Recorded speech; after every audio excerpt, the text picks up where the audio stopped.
Question देखिए 4 number दिया है बिंदु -3, 10 और 6, -8 को जोड़ने वाली रेखाखंड को बिंदु -1, 6 किस अनुपात में विभाजित करेगी। ठीक है, यहाँ लिखेंगे कि दो बिंदुओं, यहाँ लिख लेंगे कि माना दो बिंदुओं या दो बिंदुओं कौन कौन है, दो बिंदु कौन है, ये है -3, 10 है, तो इसको मान लेते हैं P। ठीक है, और दूसरा बिंदु है उसको Q मान लेते हैं, Q उसका निर्देशांक है 6, -8 को मिलाने वाली रेखा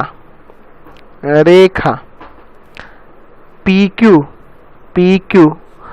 को बिंदु R जिसका निर्देशांक ये मान लेते हैं -1, 6 है ना, के अनुपात एक में विभाजित करता है। जब भी अनुपात नहीं दिया होगा ना, यही आप मानिएगा, के अनुपात 1 में विभाजित करता है, ये आप ध्यान रखेंगे, के अनुपात 1 ही मान के चलना है। ठीक है, हमेशा याद रखिएगा। चलिए अब यहाँ लिख लीजिए विभाजन सूत्र।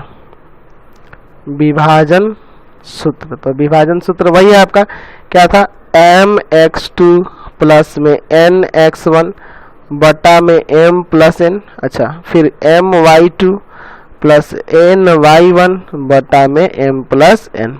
चलिए अब हम लोग यहाँ क्या करेंगे, यहाँ फॉर्मूला लगाएंगे। तो m का मान समझ रहे ना, m और n का मान ये k अनुपात 1 होगा, समझ लीजिए।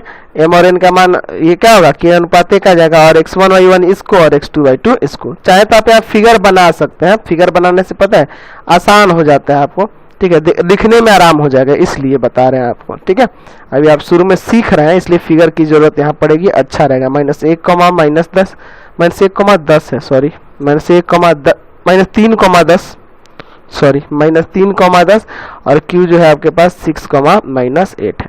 ठीक है, और इस पे जो बिंदु है उसका R नाम मान लेते हैं, उसका है -1, 6, और ये जो अनुपात है आपका K अनुपात 1 है। तो यहाँ लिख देंगे ये m अनुपात n का मान दिया है, ये आपका x1 y1 है, और ये आपका x2 y2 है। ठीक है, चलिए अब यहाँ पे आप फॉर्मूला लगाइए। m, तो m का मान है k, x2 और x2 का मान यहाँ पे देखिए आपका क्या है, 6 है, चलिए गुना में 6 प्लस n, तो n का मान है 1, अच्छा x1 यानी कि -3, और बटा में m प्लस n यानी कि k प्लस 1।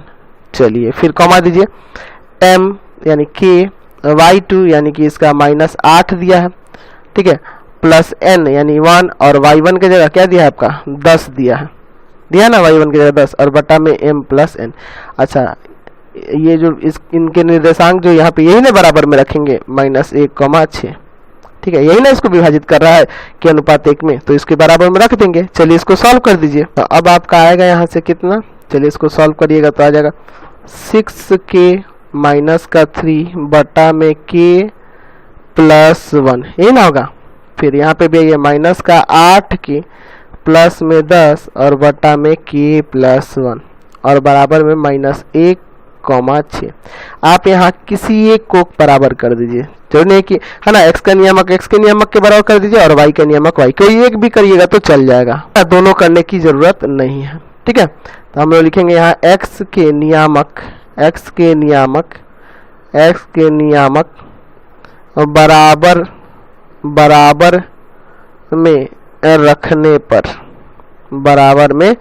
रखने पर x के नियामक को ले लेते हैं, 6k -3 और बटा में ये 6 है, 6k -3 बटा में k प्लस 1 बराबर में -1। यहाँ क्रॉस मल्टीप्लाई करिए, यानी इसको ले जाके इसमें गुना कर दीजिए, तो 6k -3 बराबर हो जाएगा -k -1। इसको इधर ले जाते हैं, इसको इधर ले जाते हैं, तो 6k प्लस का k हो जाएगा, और इधर -1 प्लस का 3 हो जाएगा, यानी यहाँ 7k बराबर में 2, यानी यहाँ से k का मान आ जाएगा 2/7। तो जो आपका अनुपात था वो आ गया 2:7। आप दूसरे वाले मान को भी यानी y नियामक को भी आप बराबर करते ना, तो भी आपका हो जाता है। ठीक है, हम लोग x नियामक से ही आपका काम चल गया। ठीक है, ये आपका नियामक लिखे हैं, x के नियामक को या x के निर्देशांक भी लिख सकते थे। ठीक है, दोनों में से कुछ भी लिख सकते थे। चलिए